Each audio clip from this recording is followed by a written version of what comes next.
اور فرمایا وَسَيُجَنَّبُهَا الْأَتْقَى، ان قریب جو سب سے بڑا متقی ہے وہ جہنم سے دور رکھا جائے گا، الَّذِي يُؤْتِي مَالَهُ يَتَزَكَّى، وہ اپنا مال پاکیزگی حاصل کرنے کے لیے خرچ کرتا ہے۔ بغوی اسی آیت کے تحت آپ فرماتے ہیں یطلب ان یکون عند اللہ زاکیہ لا ریا ولا سمع، یعنی ابا بکر صدیق فی قول الجمیع، یعنی سب کا یہی قول ہے کہ یہ حضرت ابوبکر صدیق کے بارے میں نازل ہوئی۔ اکرمکم عند اللہ اتقاکم، تم میں سے اللہ کے نزدیک زیادہ عزت والا وہ ہے جو تم میں سے زیادہ تقوی والا ہے۔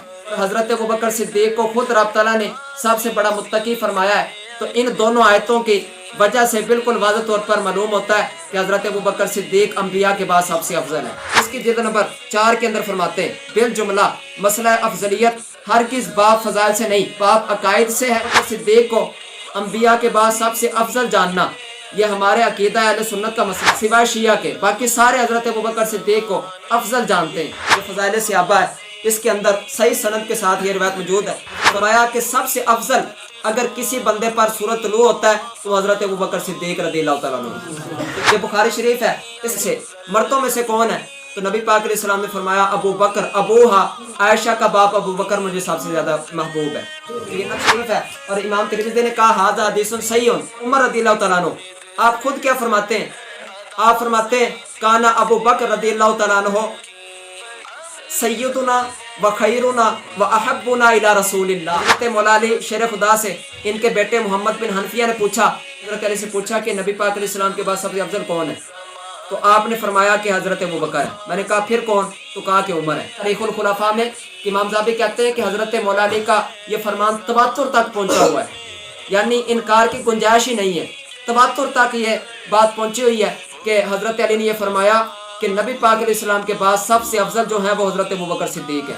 یہ تواتر سے ثابت ہے۔ ابو داؤد شریف کے اندر بھی یہی بات موجود ہے کہ حضرت عبداللہ ابن عمر فرماتے ہیں کہ نبی پاک علیہ السلام حیات تھے، ظاہری طور پر موجود تھے، اس وقت بھی ہم سب سے افضل حضرت ابوبکر صدیق کو جانتے ہیں۔ امام اعظم 150 ہجری میں ان کا وصال ہوا ہے۔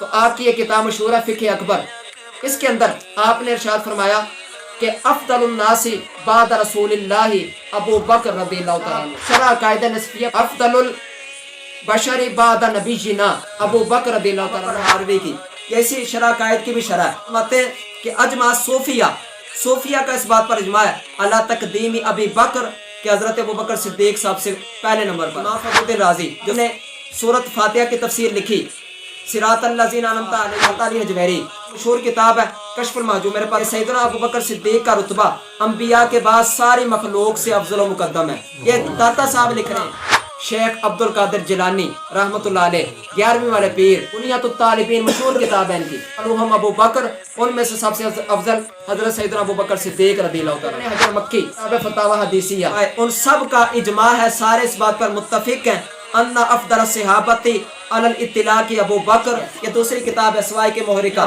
ان الذی اطبق علیہ عظماء الملہ و علماء الامہ ان افضل هذه الامہ ابو بکر صدیق رضی اللہ عنہ، جو کہ 4 اماموں میں سے دوسرے امام ہیں۔ جب ان سے سوال ہوا کہ نبی پاک علیہ السلام کے بعد سب سے افضل کون ہے تو آپ نے فرمایا کہ ابو بکر سب سے زواجر ان اقتراف الکبائر، کہ باقی سارے صحابہ سے عشرہ مبشرہ افضل ہیں اور ان میں سے افضل حضرت ابوبکر صدیق رضی اللہ تعالیٰ عنہ۔ شریف ہے قاضی اعظم مالکی 544 ہجری میں ان کا وصال ہوا، رحمۃ اللہ علیہ ہیں۔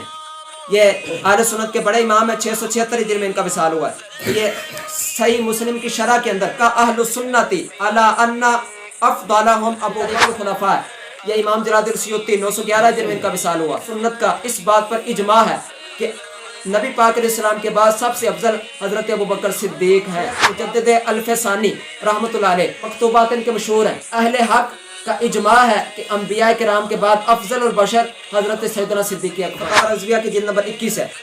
سوال یہی ہوا کہ افضل کون ہے؟